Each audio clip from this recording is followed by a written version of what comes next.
ఉన్న మేడ్చల్ మండల పరిధిలోని నూతనకల్ గ్రామంలో గల సర్వే నెంబర్ 653, 672, 681, 682, 663లలో ఓ పేరు లేని వెంచర్ నిర్వాహకులు ఎలాంటి అనుమతులు లేకుండా వెంచర్ నిర్మాణం చేసి దాదాపు 150 నుండి 200 ఎకరాల స్థలానికి చుట్టూ ప్రహారీ గోడ నిర్మించి వెంచర్ లోపలికి ప్రవేశించే దారిలో భారీ కమాన్తో పాటు గేట్లు నిర్మించారు.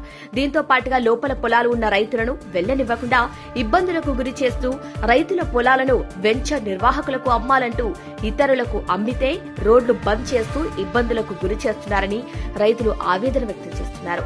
ఇక survey number 697 Prithviraj survey number 697 వద్ద రోడ్డును తవ్వి నా భూమిలోకి వెళ్లనివ్వకుండా ఇబ్బందులకు గురి చేస్తున్నారంటూ పీబీఎస్వీ సత్యనారాయణ రాజు ఉద్దేశపూర్వకంగానే ఇబ్బందులకు గురి చేస్తున్నారని డీపీఓకు ఫిర్యాదు చేశారు.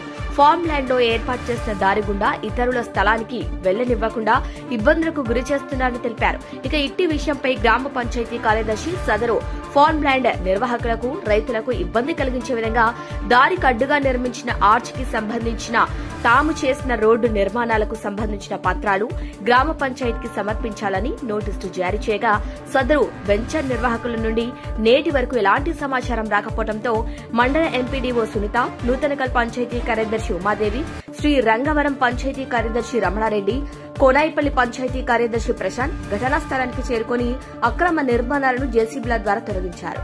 మరలా తిరిగి ఏవైనా నిర్మాణాలు చేస్తేచో తగిన చర్యలు తీసుకుంటామని వారు హెచ్చరించారు.